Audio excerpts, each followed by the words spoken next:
ಬಂಧುಗಳೇ ನಮಸ್ಕಾರ. ನಾನು ನಿಮ್ಮ ವೀರನಗೌಡ.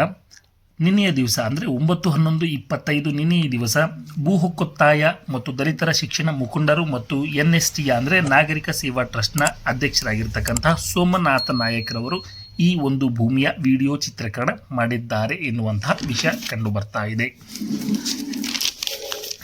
ಶ್ರೀ ಡಿ ವೀರೇಂದ್ರ ಹೆಗ್ಗಡೆ ಅವರಿಗೆ 6 ಎಕರೆ 1977ರಲ್ಲಿ SDM ಮೆಡಿಕಲ್ ಟ್ರಸ್ಟ್ಗೆ ಎಂದು ಮತ್ತು 6.80 ಎಕರೆ 1983ರಲ್ಲಿ ಸರ್ಕಾರಿ ಭೂಮಿಯನ್ನು TB ಆಸ್ಪತ್ರೆ ರಚನೆಗಾಗಿ ಬೆಳ್ತಂಗಡಿ ತಾಲೂಕು ಲಾಯ್ಲಾ ಗ್ರಾಮದಲ್ಲಿ ಉಜಿರೆಯ ಬಳಿ ಸರ್ಕಾರ ಮಂಜೂರು ಮಾಡಿತ್ತು.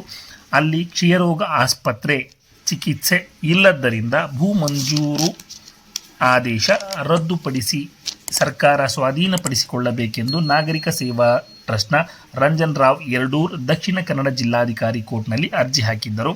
ಕ್ಷಯರೋಗ ಚಿಕಿತ್ಸೆ ನಡೆಯದಿದ್ದರೂ ಇತರೆ ವೈದ್ಯಕೀಯ ಚಿಕಿತ್ಸೆ ನಡೆಯುತ್ತಿದೆ ಎಂದು ಪ್ರತಿವಾದಿ ಹೆಗ್ಗಡೆ ಅಧ್ಯಕ್ಷತೆಯ ಸಂಸ್ಥೆ ಹೇಳಿದ್ದರು. ಅರ್ಥಾತ್ ಅನುದಾನದ ಮೂಲ ಉದ್ದೇಶ ಉಲ್ಲಂಘನೆ ಆಗಿದ್ದರೂ ಈ ಒಂದು ಅರ್ಜಿದಾರರ ಒಂದು ಹಲವು ಕಾನೂನಾತ್ಮಕ ವಿಷಯಗಳನ್ನು ನಿರ್ಲಕ್ಷಿಸಿ ಆ ಒಂದು ಆದೇಶ DC ಕೋರ್ಟ್ನ ಆದೇಶದಲ್ಲಿ ಏನಿದೆ ಅಂದರೆ ಯಾವುದೇ ವಿಮರ್ಶೆ ಮಾಡದೆ ಒಂದೇ ವಾಕ್ಯದಲ್ಲಿ ದೂರುದಾರರ ಅರ್ಜಿ ವಜಾಗೊಳಿಸಲಾಗಿದೆ ಎಂದು DC ರವಿಕುಮಾರ್ ಅವರು ಆದೇಶ ಮಾಡಿದ್ದಾರೆ. ಇದರ ಹಿಂದಿರುವ ಪ್ರಸಾದದ ಮಹಿಮೆ ಗುಟ್ಟೇನಲ್ಲ ಎನ್ನುವಂಥದ್ದು. ಭೂ ಮಂಜೂರಾತಿ ನಿಯಮದಡಿ 50% ಭೂರಹಿತರಿಗೆ, ನಿವೃತ್ತ ಸೇನಾಧಿಕಾರಿಗಳಿಗೆ, ದಲಿತರಿಗೆ ನೀಡಬೇಕಾಗುತ್ತದೆ ಎನ್ನುವಂತಹ ವಿಚಾರ ಕಂಡುಬರ್ತಾ ಇದೆ. ಮಂಜೂರಾದ 12.80 ಎಕರೆ ಅಲ್ಲದೆ 5-6 ಎಕರೆ ಅತಿಕ್ರಮಣ ಮಾಡಿ ಕಾಂಪೌಂಡ್ ಬೇಲಿ ಹಾಕಿದ್ದಾರೆಂದು ಅಲ್ಲಿಯ ಸ್ಥಳೀಯ ವ್ಯಕ್ತಿಗಳು ಹೇಳಿದ್ದರು. ಈಗ ಬೇಲಿ ಹಾಕಿದ್ದನ್ನು ನೋಡಿರುವಂಥದ್ದಕ್ಕೆ ಸತ್ಯಾಂಶ ಕಾಣ್ತಾ ಇದೆ ಎನ್ನುವಂಥದ್ದು.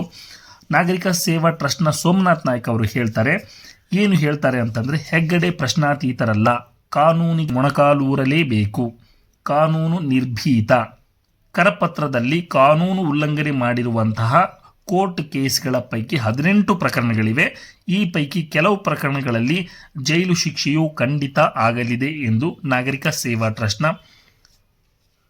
ಸೋಮನಾಥ್ ನಾಯ್ಕ ಅವರು ಹೇಳ್ತಾ ಹೋಗ್ತಾರೆ ಎನ್ನುವಂಥ ವಿಚಾರ.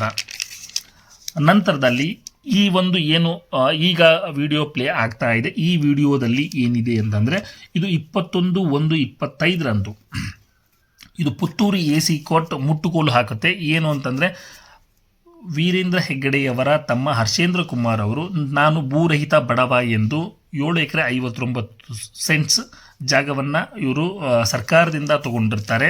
ನಾನು ಭೂರಹಿತ ಬಡವ, ನಾನು ವ್ಯವಸಾಯಗಾರ ಅಂಥೇಳಿ 7 ಎಕರೆ 59 ಸೆಂಟ್ಸು ಜಾಗವನ್ನು ತಗೊಂಡಿರ್ತಾರೆ. 21 ದಿನಗಳ ನಂತರ ಇವರಿಗೆ ಸ್ಯಾಂಕ್ಷನ್ ಆಗುತ್ತೆ.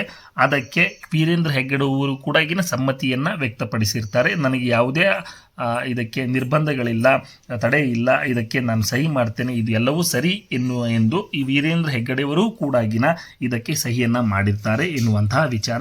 ಇದಕ್ಕೆ ಸಂಬಂಧಪಟ್ಟಂತೆ 21/1/25ರಂದು ಪುತ್ತೂರು AC ಕೋರ್ಟ್ ಮುಟ್ಟುಗೋಲು ಹಾಕಿದೆ. ಆದರೂ ಕೂಡ ತಾನು ಭೂರಹಿತ ಬಡವ ಎಂದು ಅಪೀಲು ಮಾಡಿರುವುದು ನಾಚಿಕೆಗೇಡು.